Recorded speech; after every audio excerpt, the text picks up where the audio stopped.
Welcome along to episode 815 of the Milk Bar. Jason Forrest here with you as ever. Coming up on the show this week, Jasper Carrott lets us know about the 3 nights he's appearing at the Grand alongside his mate Alistair McGowan. We'll be hearing from Fred Dinenage about his appearance at the Stafford Gatehouse. He's telling tales on the time he met the Krays. Alex and Olivia Bowen join us. They'll be having a bit of a natter all about water efficient homes, a bit of a change from their time on Love Island. We'll be catching up with Sally Woods at Compton Care to find out how you could raise funds as part of the Wolves 10K coming up in March. Susan Murray let us know about her local gigs in the world of comedy, and we'll be hearing from Sal, guest star on the Young Voices world's largest choir that's back in Birmingham at the end of February. That's all on the way on the show this week. Welcome to the Milk Bar. Welcome to the Milk Bar. Welcome to the Milk Bar. Welcome to the Milk Bar. Welcome to the Milk Bar. Now, Susan Murray is just off stage at the Wolverhampton Literature Festival, where she's been telling us how not to die in a plane crash. And she's back doing the show again in the city, which is a good job because it was absolutely packed out down here in the Tilston. How you doing? I'm really good, yeah, I'm fine. Good stuff. Now, this is a show you've returned to, isn't it? And not just because of recent events. No. I was planning on doing it anyway because I've sort of been on a bit of a hiatus, had a bit of a career change, and now I'm back doing it. So yeah, I had to relearn the whole thing, which was that's quite hard on your brain, isn't it? Really? It's all right though. It's your own material, but still, it's rattling around in there somewhere. Yeah. But I mean, muscle memory. But I just want to cover off the fact that you're dressed as you are, because this isn't how we'd normally expect to see you out on the street, is it? I'm normally wearing a New Model Army t-shirt. This is either that or just completely in black. Cabin crew, yeah.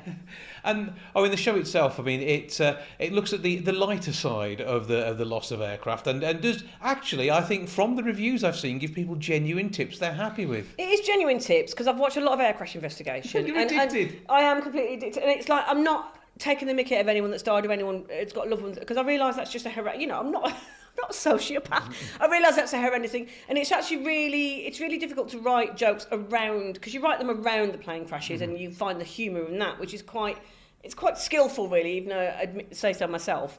And I put, a little personal bits. It's a light and shade, but there's a lot of information in there.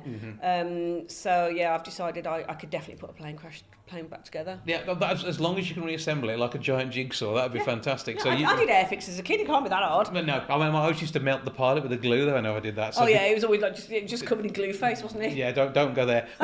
One thing you did mention in the show, and I was the one who remembered, was your the one that went from Rio to France that was sadly lost. Yeah, Air France 447. The tale behind that you have to get right. The reason I remember that one is because I've done that route numerous times, and because when a plane crashes, they don't fly that route anymore, do they? They change them slightly, I think. So okay. It is less stressful. However, what was stressful, on a flight where I'd asked for a bland meal that the crew couldn't tell what it was when it arrived, I was chatting to the woman next to me, and she says, "Oh yeah, I was supposed to be on that one. I go this way all the time." And you're really thinking, it's Final Destination. This isn't going to be like Final Destination. I survived that. She survived again, but it is a worry. I know a friend of mine. She was on the first leg of the Lockerbie flight and got off at London. Yeah, she was quite. She wasn't very well after that. No, a lot of bit PTSD. I've got some dates. Would you like my future dates? Go for it. What we got? So there's a gig at the Molyneux, and it's just a circuit gig. So there's like really good acts on, and I'm the resident host of that, and that's in a really lovely room. And so it's like just a really interesting being in the football ground. You can see the pitch at night with all the lights on. It's really good. So I've got gigs coming up there on the 22nd February. Yep. I'm supporting Jason Manford at Bilston Town Hall on the 28th of February. Just subtly drop that name. Yeah. And then back to the Molyneux on the 3rd of May, and then I'm doing my How Not to Die in a Plane Crash on the 10th of May at the New Hampton Arts Centre, and that's just a mere £10 of your English pounds. Yeah, that is good value, because it is an absolutely amazing funny show with props and everything, and the outfit. I mean, for you not to be wearing a New Model Army t-shirt, you deserve to be chucked a tenner, don't you? Yeah. So I can go and buy another t-shirt. Yeah, that would help. Well, whatever happens, have a great time with all of those. Thank you very much. And, of course, you are available on socials, etc. Where do we find you there? Facebook, Instagram. I'm not really much on TikTok. I'm too old for TikTok. Yeah, just mainly Facebook and Instagram. X and Blue Sky. Yeah, you're all there. Yeah. And the website? Yeah, susan-murray.co.uk. Links to the tickets from there? On the socials. Do it on the socials. I haven't updated it. I need to update it. You can get around to it. I will update it. Yeah. Always a pleasure to see you on stage. Always a joy to see you in real life too. Thank you for joining us. Thanks, Jason.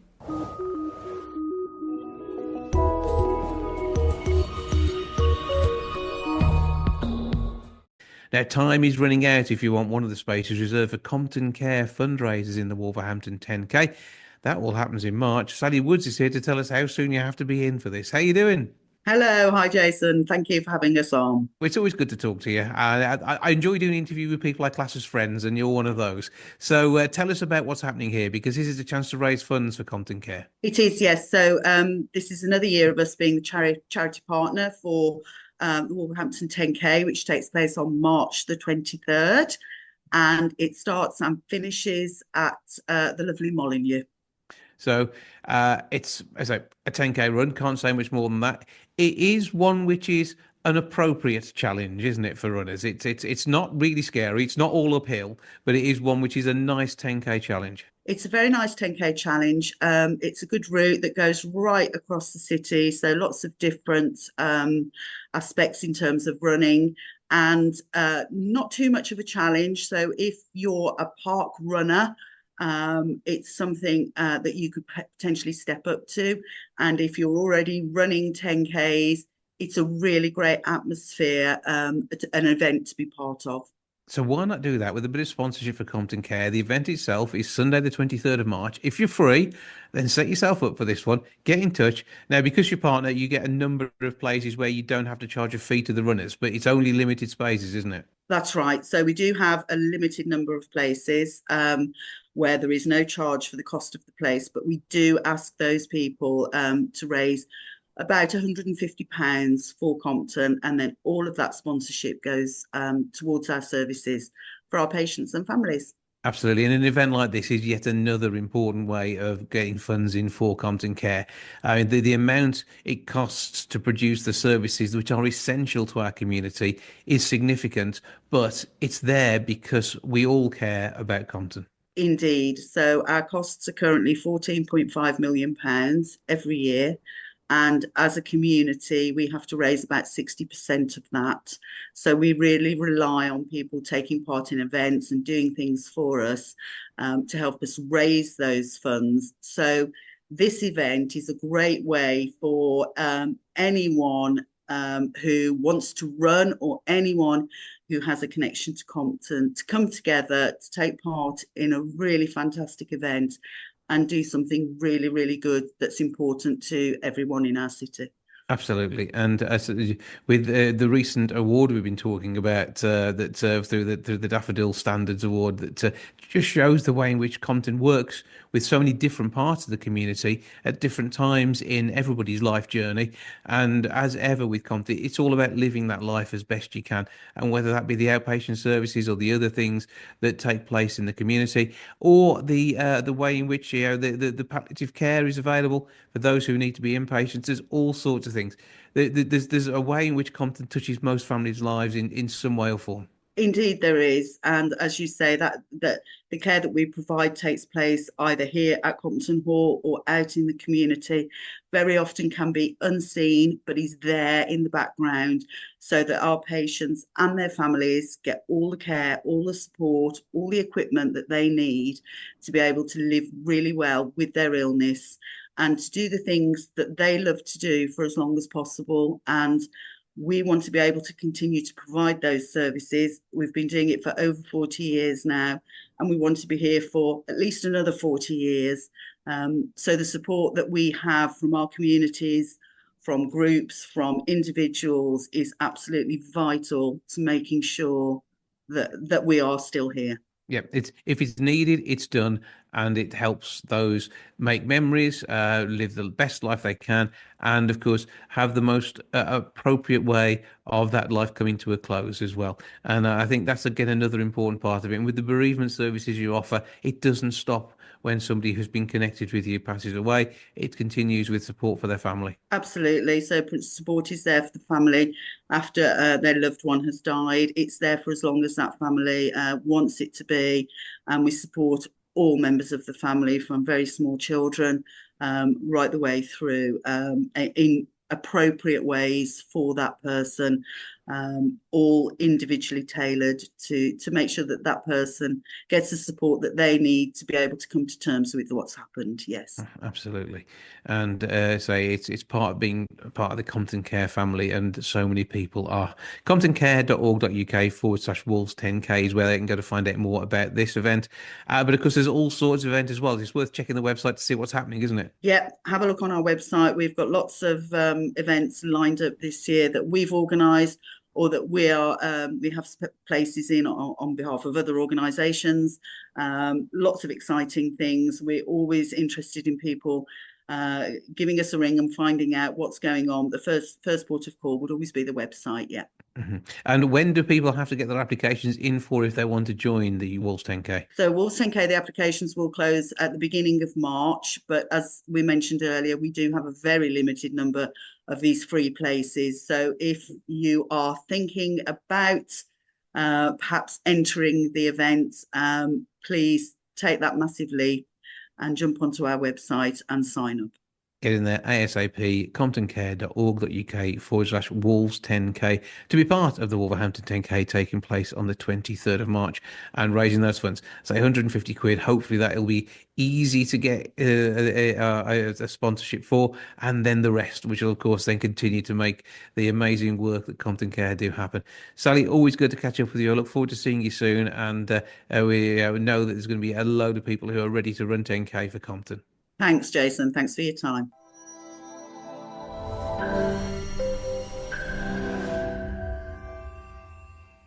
Now, when Alex and Olivia Bowen were on Love Island, they were surrounded by water. However, as property developers, they're keen to have homes which are much more water efficient, and it's something we should be striving for too.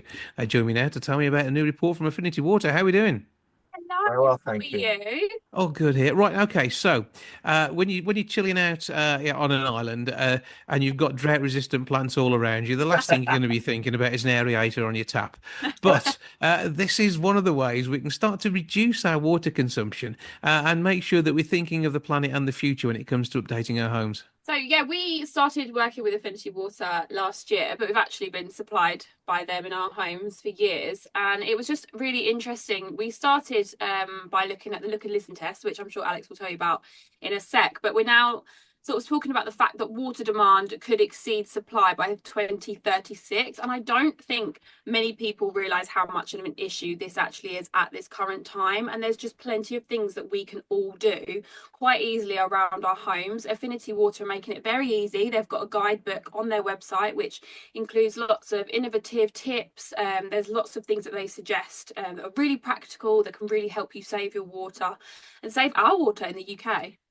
Yeah, because I mean, this is something which is across the whole UK. It affects all our water companies, and Affinity are one of those that supply water only, very much like South Staffs, who cover part of Wolverhampton, Severn Trent, looking after both water and sewage across that whole region as well.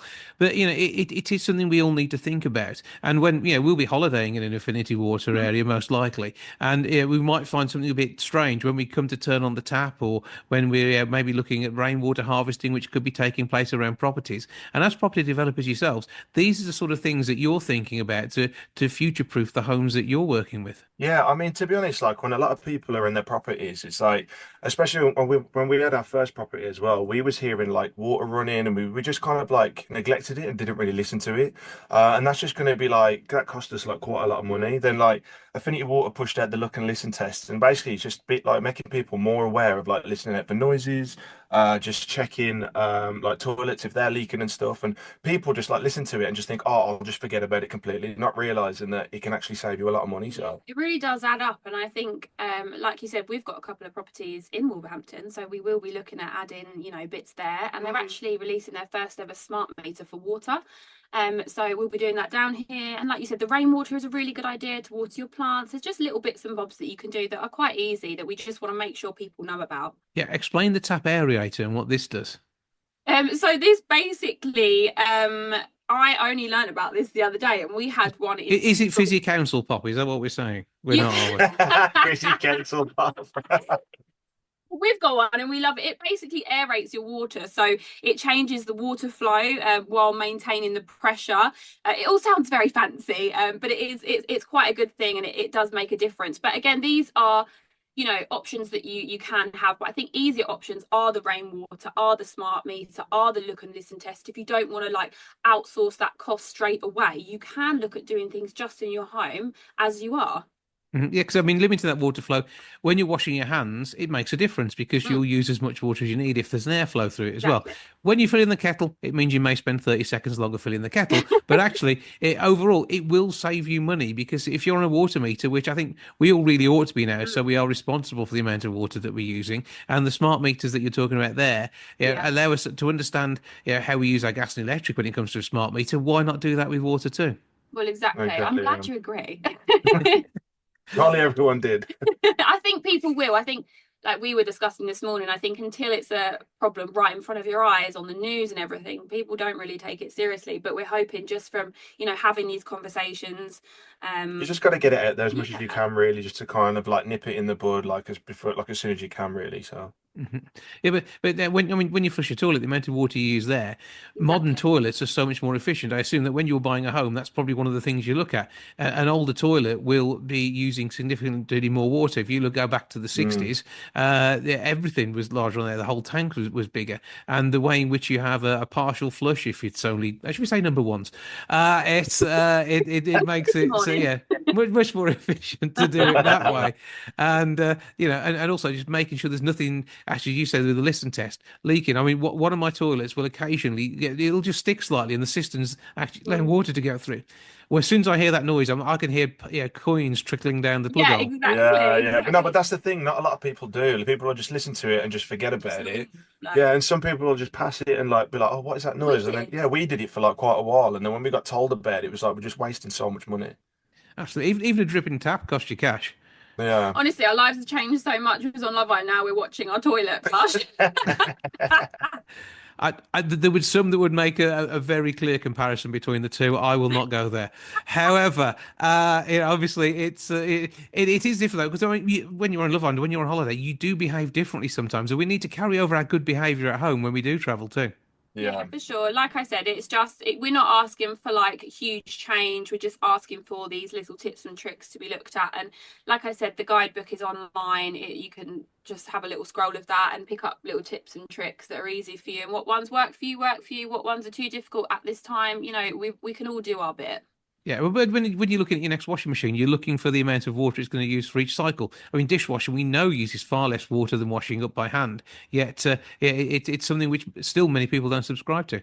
Yeah, there's a water sense label, isn't there, on certain dishwashers and washing machines that if you look out for, they are definitely more efficient in saving water. So that's, if you are in the market for a new dishwasher, then that's something to look out for.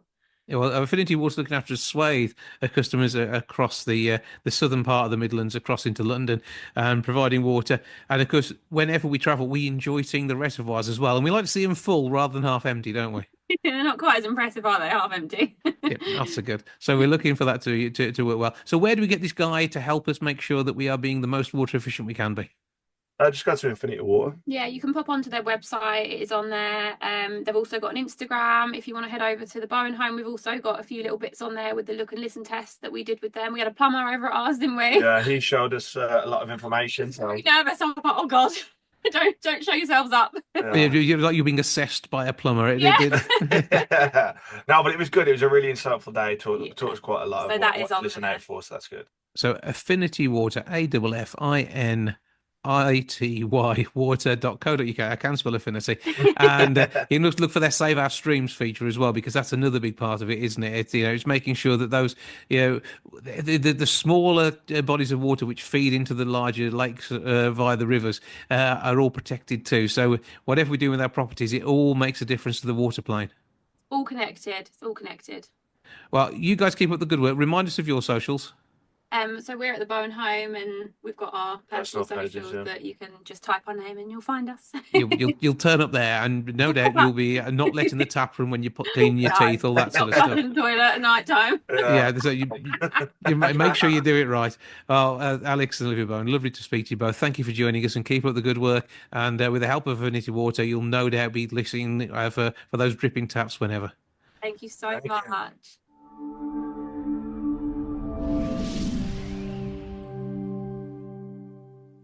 Now, Young Voices Live are back with the world's largest choir at the BP Pulse Live in Birmingham from the 26th through to the 28th of February. You can find out more about the gig at youngvoices.co.uk and book your tickets that way.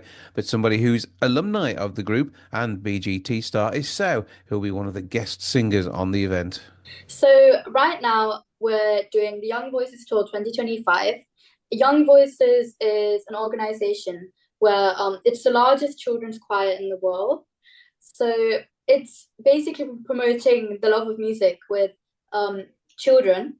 So basically, there's different venues: Birmingham, Manchester, London.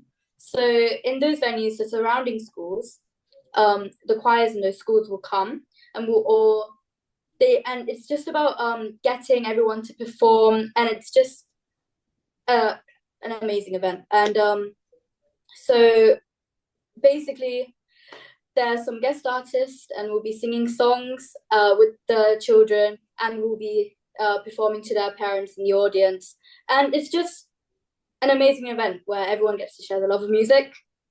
And the scary bit here, though, is everyone is going to forget that you're still 15, yeah, and performing with the amazing voice that you have and sort of wowing audiences. Thank you. What's your favourite part of being in this show? Because, I mean, you get to shine on your own, don't you? They let you have a solo, don't they? Yes, I do have a solo song, and I sing a song with the children. And I think that's like a full circle moment for me, that I was in Young Voices 8 years back. I went to the Birmingham Arena, and I just remember having the most incredible night singing with my friends, and singing with so many other children. And it blows my mind that I get to be on the stage this year and sharing this experience with so many more children. It's the inspiring part as well, isn't it? You're going to be inspiring others to go on and emulate some of your success. Yeah, hopefully I'm inspiring other people. I'm just really glad that honestly, getting to sing with so many other children who are also interested in the same passion that I have, music. I'm just really grateful to be on the stage. When you're approaching something like this, though, I mean, do you still get nervous? Because, I mean, you're talking about singing to thousands of people. Yeah, of course. I definitely do have nerves normally before I go on stage, but most of the time when I got on stage, my nerves will be mostly gone. Generally, singing is my passion, so I try to most of the time I'm enjoying it. And what is it you like to sing most, though? Because obviously you're guided by what you're going to be singing on the tour, but what is your go-to when it comes to really opening up your lungs and singing your heart out? I love singing ballads. Some of my favorite musical inspirations are Adele, Christina Aguilera, Whitney Houston, Mariah Carey. Any singer who releases ballads, I will be in love with them. So how are you getting on with the music to celebrate what would have been Bob Marley's 80th birthday? We are already doing a Bob Marley medley as our finale. So on February 6th, we'll be doing, from Manchester Club Live Arena, we'll be on television celebrating his 80th birthday. Is that music that you knew beforehand, or is it new to you? I've definitely heard some of his songs. Bob, he is so influential in his messages in the songs, which are really popular, of like fighting against injustice, peace, unity. But yeah, I've definitely heard more of his music now that I'm performing with the Young Voices. But I mean, you've been doing this, what, the last 6+ years? I mean, you've been on the media for 6 years. I mean, it's the best part of a decade, and it's still only 15. Yes. I started singing in festivals when I was around 7 or 8, but the first time I did a radio interview was with BBC Suffolk when I was 9 years old, and I sang Crazy Pepsi. But yeah, the first television performance I did was on Michael McIntyre's Big Show, where I was the unexpected star of the show when I was 9 years old. That is absolutely crazy, isn't it? And I mean, this is obviously going to continue to be something that you do.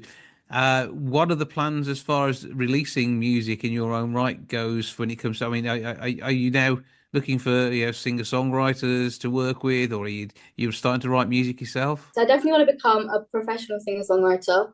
Last year or 2 years back, I released a single called Unbreakable. It's on my YouTube for all streaming platforms for anyone who wants to listen. And currently, I have been working on some songs with some other singer-songwriters that hopefully I'll be releasing soon. So that's not too far away. This is going to be a significant career, isn't it? Hopefully. Okay, so where do we find your music to start off with, and then, of course, the event that you're part of at the moment? Well, my music is available on my YouTube channel and all socials, Instagram, Twitter, Facebook, Spotify, TikTok, any platform. Everywhere. So we just so tell us what we're searching for there. Sabat Nikanaya, if you can spell it. Okay, you can. So please do. SOUPARNIKA, Sabat Nika, and Naya, NAIR. Keep doing your thing. We look forward to some amazing power ballads from you as you start your own musical releases. For now, Sarah, thank you for joining us. Thank you so much for having me. Thank you.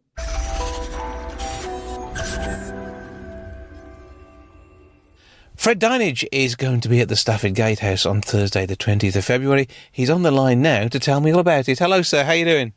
I'm very well. How are you? I'm good, thank you. And you use the word "how" there. I've kind of tried to avoid doing that so far because it is a bit of a cliche. But this is, of course, how I first came to your work through the magic of "how to." Yeah, well, "how to," and before that, of course, long before you were born, the original "how," which started in 1966 and ran for quite a few years. And obviously a rich TV history involved in so much work and in part of so many people's lives. And is this what you get to be able to talk about at your gig at the Gatehouse? Well, I'll talk about that a bit. It's basically, the show is called Ronnie, Reggie and Me, which is all about my encounters with the infamous Krays twins, the East End gangsters, as were. So that's the first half of the show and much of the second half of the show. But we also talk about, surviving 60 years in TV, including how and various other bloopers along the way. Well, most people struggle to survive encounters with the Krays twins, so give us a bit of the background as to how you knew them. Well, this is fascinating. It was a lovely man called Peter McGuire, who many years ago, his daughter Julie was dying of liver failure, just a young girl. She desperately needed a transplant. Suddenly the call came through from Addenbrooke's Hospital in Cambridge. A donor had been found. Little Julie was rushed to the hospital. The transplant was successful. She's alive and well and living now in Spain. Peter McGuire, still a good friend of mine, he was so thrilled with what the hospital had done to save his daughter's life, he vowed to raise £1 million, a huge amount of money some 30 years ago, to fund research into transplants and to help the hospital buy essential equipment they needed. We featured Peter's story on the 6 o'clock ITV news show in the south and southeast of England, which I was doing at the time. Suddenly, there was a great reaction to this. Peter was doing all sorts of incredible money-raising stunts, including dragging a field gun with some of his naval mates from Gosport in Hampshire, which is where he lived, all the way to Cambridge, a journey of well over 100 miles. We featured Peter on our programme. A few days later, I got a letter, franked HMP Parkhurst, Her Majesty's Prison Parkhurst, from Reggie Krays. In it, he said he'd seen the film, he was very moved by it, and he felt there were some talented artists in Parkhurst Prison. He could get them to do paintings. These could be sold for money to help Peter McGuire in his fundraising. And sure enough, eventually, half a dozen paintings arrived. 5 of them were quite magnificent. The 6th wasn't quite so good. It was a multicoloured painting of 2 boxes in a ring, but it was signed by Reg Krays, and that was the one which made the most money. We featured that on our programme, and a few weeks later I had another letter from Reggie Krays saying, if you're ever on the Isle of Wight, will you come and see me at Parkhurst Prison? I did. We got on quite well, and eventually he said, we're looking for someone to write our story, the true story of the Krays twins. Do you know anyone who could do it? Well, I'd never written a book, but I found myself saying, yes, I could do that. And eventually I met his brother, Ron, who was in Broadmoor Hospital for the Criminally Insane at Crowthorne in Berkshire.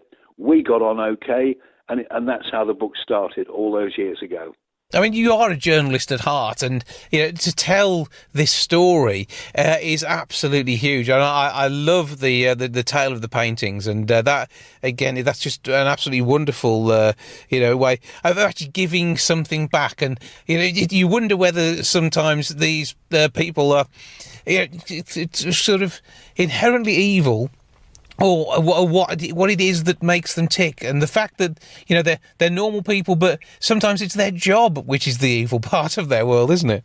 Absolutely right, and I mean the Kray twins were bad boys. Let's be fair about it. They did kill 2 people, and they ran this gang in London, the East End of London, for so many years. But there was another side to the Kray twins, and I mean in this show, I don't attempt to glamorize or glorify the Kray twins in any way, but I just try and paint the full picture of the Kray twins, because, in fact, they gave away huge amounts of money over the years to charitable causes. So there was another side to Reg and Ron Kray, and that's what I try and bring across in this show, as well, of course, of talking about the things they did, and we've got some incredible videos as well, which we show in the show as well.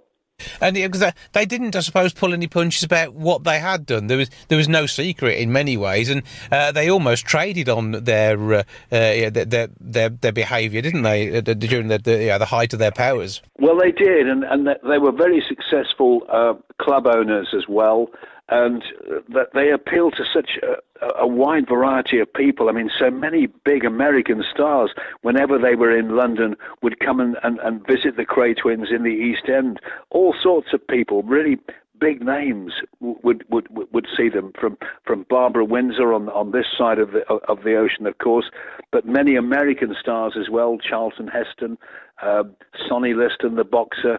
The list goes. Judy Garland would come over, George Raft.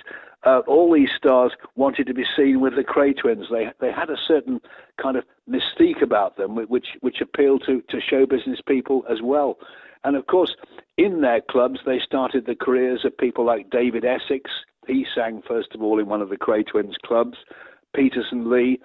So all sorts of big stars were attracted to the Kray twins. It's quite extraordinary, the appeal they had. And from that, they became more difficult to prosecute in some ways, didn't they? They were part of the establishment for so long. And again, this, I take it, is something you're able to explore in the show? Very much so. We sort of track their criminal careers, and also, indeed, what led to their downfall, which, of course, were the 2 murders which they committed themselves and which they admitted to. Although, both of them in the end very much regretted. We've got. I found an old sound tape I'd recorded with Ronnie Kray in Broadmoor all those years ago. I discovered this in my loft at home. I'd forgotten I'd even recorded this tape, and we listened to some of the tape during the show of Ronnie Kray talking.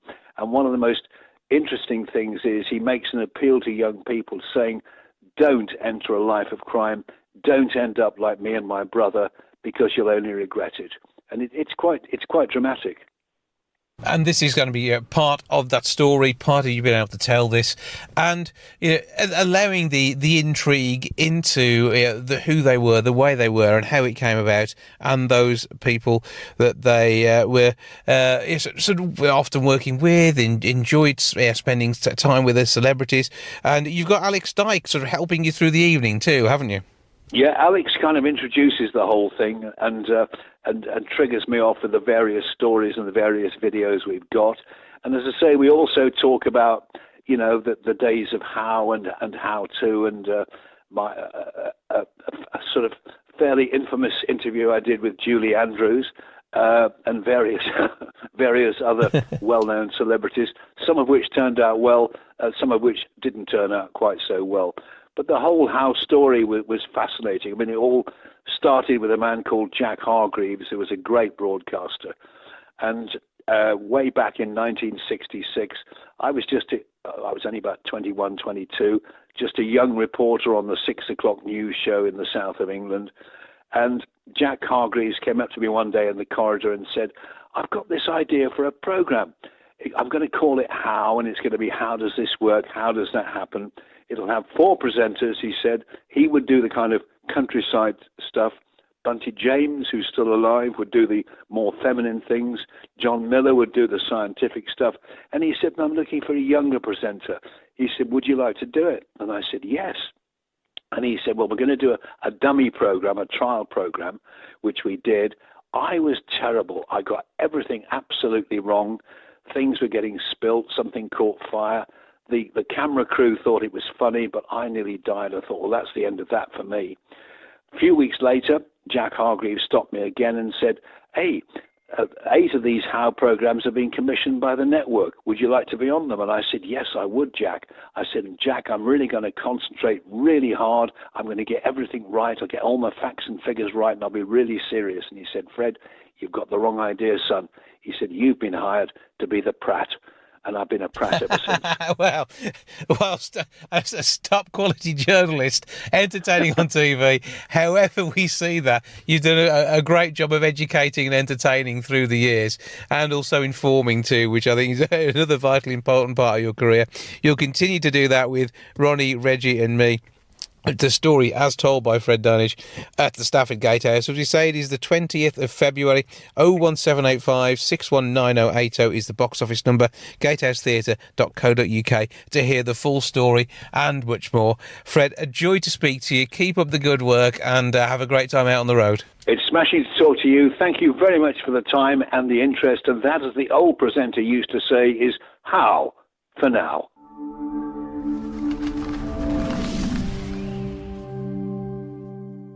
From the 17th through to the 19th of February, there's an evening shared with Jasper Carrott and Alistair McGowan taking place at the Grand Theatre.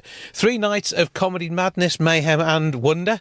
To tell us just how wonderful it is, I'm joined now by Jasper Carrott himself. Hello, sir. Hello, Jason. How are you? I'm good. I hope we find you particularly well and looking forward to these interesting 3 nights with your mate Alistair. Yes.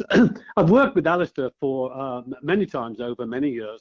And although it's comedy all night, it's 2 very different forms of comedy. Obviously, mine's the stand-up, and Alistair does all the impressions.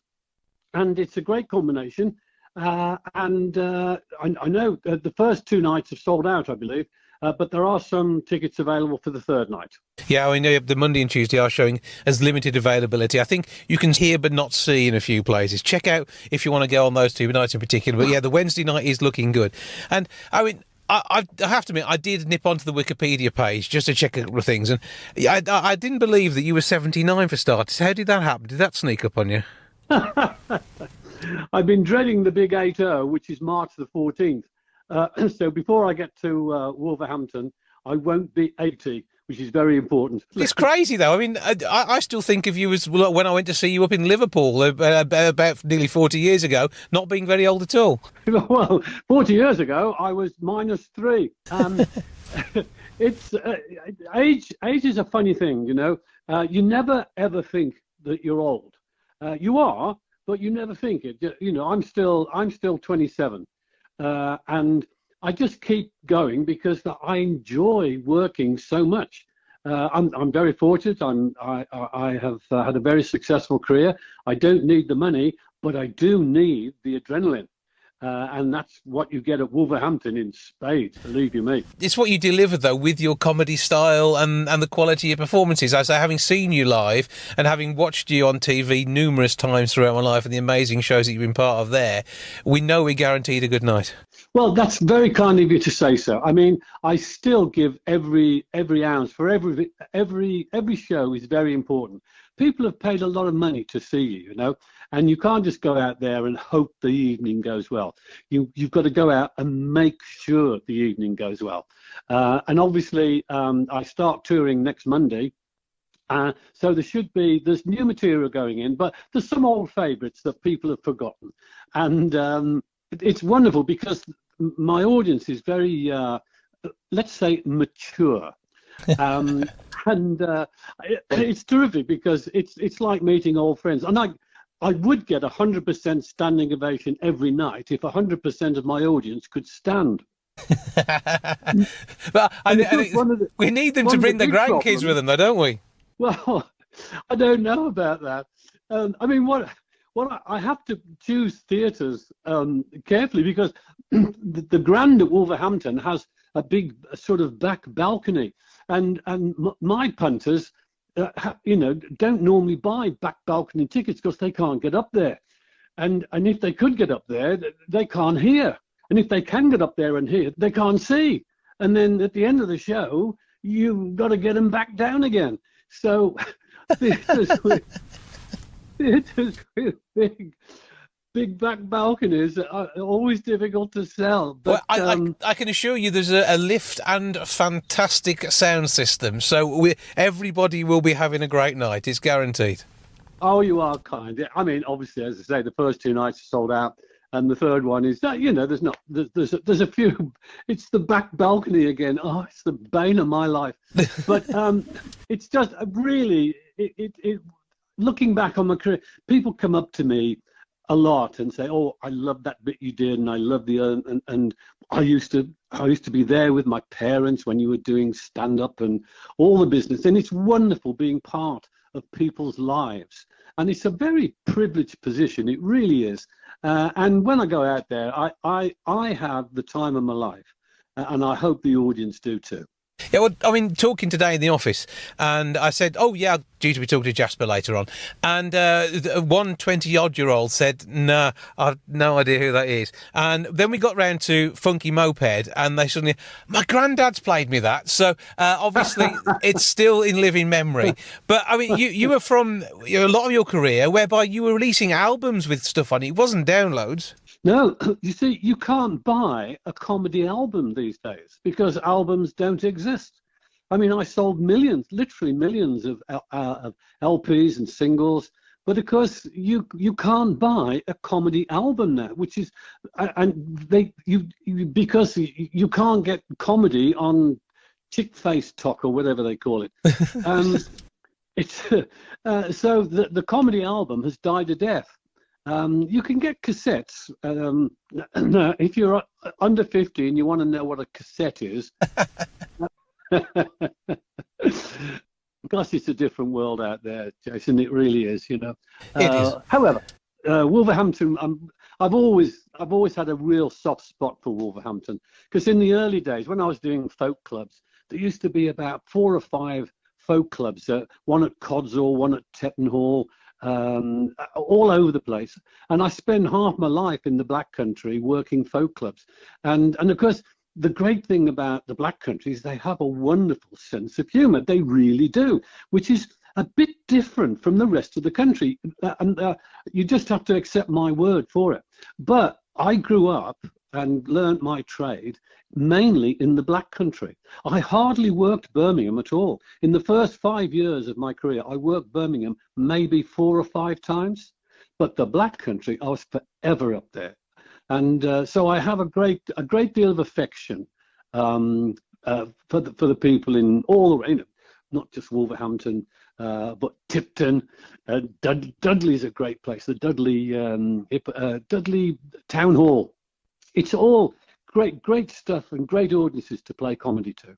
Now, I think probably one of your strangest gigs in Wolverhampton I was at, and actually I hope you don't mind, but I actually repeated some of on Christmas Day, and that's when you read a poem at Molyneux at a carol concert back in 1999, the Molyneux Millennium Carol Concert, and you'd come along there. I think you'd also appeared at a previous carol concert, Memorial for Billy Wright, but I actually shared on Christmas Day you reading this poem alongside one of the Midlands Today presenters, and it was absolutely throwing it down. But you did an amazing job of it all. Well, it was Rachel Hayhoe Flint who put it all on. Rachel, I loved Rachel to bits. Me too. But like whenever she set something up, my grief, it was different. And this carol concert, I was out there. And I think there was something like about 230 people drenched to the bone on a freezing cold night. And I was doing something, well, you were there, and it was something to do with a Christmas carol or something. And I called it a Rachel Hayhoe Flint stitch-up, which it was. Absolutely, every time. I mean, I was actually running around because I back in the day I did the PA at Molyneux, so I was actually working the event and making sure we held it all together. But the camaraderie on the night, as you say, an absolutely sodden choir, and then 9,000 people in the stands the other side, all warbling along to a few carols, all watching what was going on. A very peculiar evening. Yes, it was, but it was Rachel Hayhoe-Finn. So, I did some stuff for her that, should go into a book, really. But she was a very, very good friend to me. And hopefully I reciprocated, so whenever we had charities on and she did golf things and cricket things, I always used to turn up. And then she would come over and help me out with different speeches. Wonderful, wonderful lady. Great memories. Yeah, and sadly missed. But it's one of those things. The passage of time it gets to us all. However, you're holding it back by behaving just like you're still 27, even though we're not going to go into the numbers again. But I mean, with Alistair as well, it's going to be a great night because his impressionist skills. I mean, when I see him, I'm never entirely sure who I'm looking at because he does sort of morph into who he's doing the voice of. He's just a natural, and like you'll be talking to him, and like we'd be having a conversation, and then suddenly he'd be doing an impression of you, and he's just got that knack, and of course he's very funny. But one of the problems he's having, of course, again, is with audiences. Young audiences don't know who he's doing because he's doing some sort of Radio 4 weather broadcaster, and nobody under 50 knows who he is. So he has this great deal of difficulty trying to find new voices to do who everybody knows. He's got a real problem on there, but he overcomes it, and it's a delight playing with him. I mean, he's a great guy as well, very, very much for the environment, very principled man, but very talented. I'd expect nothing less to be on tour with you, to be fair. He wouldn't be up on the bill otherwise. But I mean, it's very kind. When you got together, I mean, it was a random pairing at a festival, wasn't it? And it sort of snowballed from there, and it gives you a chance to go out and have a shared evening. Who does the first act, though? Alistair always starts the evening off. He comes on and does about 25, 30 minutes, and then I do the same. And then as an interval, he goes on again, does the same, and I do the same. So it's 2 hours of solid comedy with a 20-minute interval for everybody to go and wet their whistle. That's important. Too right. And the great thing about working with Alistair is he goes out and straight away he gets the audience, straight away. And it's wonderful to follow him because all the audience are really, ready and waiting for more comedy. So it's a great combination, and I love working with him. He's, as I say, very, very talented man. I must ask though. I mean, I mentioned Funky Moped earlier. I mean, is there any chance of a rendition? Can we get this charting again? I mean, it ought to be there for a new generation. Well, I did do some shows with the band, and I used to end up at the evening doing a status quo impression, and I used to get Funky Moped in, and I got it down to 42 seconds. And I say that because it got a great cheer when I started it, but I managed to finish it before people realised just how crap it was. So it was ideal. But you won't get Funky Moped in Wolverhampton this time around. Stick it on your MP3 player, your phone, or play it on the gramophone before you leave the house. Then you'll be in the right frame of mind. I know what that is. I know what a gramophone is. Yeah. I might just know what a cassette is, but anything else, I am a whatever they call it, klutz. I have no idea what the modern world is about. It's safer that way because you can still make fun of it even if you don't understand it, as I'm sure you will. With some new material, some old, an amazing evening with the new old friend Alistair McGowan. An evening shared with Jasper Carrott and Alistair McGowan is at the Grand Theatre 17th through to the 19th of February. 3 nights of mirth, madness, 2 limited availability. Get in there quick if you can for Monday and Tuesday. And Wednesday, take your pick of the seats because that's going to be selling fast. You want to make sure you're there. grandtheatre.co.uk to get your tickets, or 01902 429212 on the old rotary dial telephone if you're one of Jasper's fans who is not actually that adept at the modern technology to get your tickets that way. Jasper, a pleasure to speak to you. Thank you for joining us and have an amazing time on tour. Yeah, thanks ever so much, Jason. It's been a real help.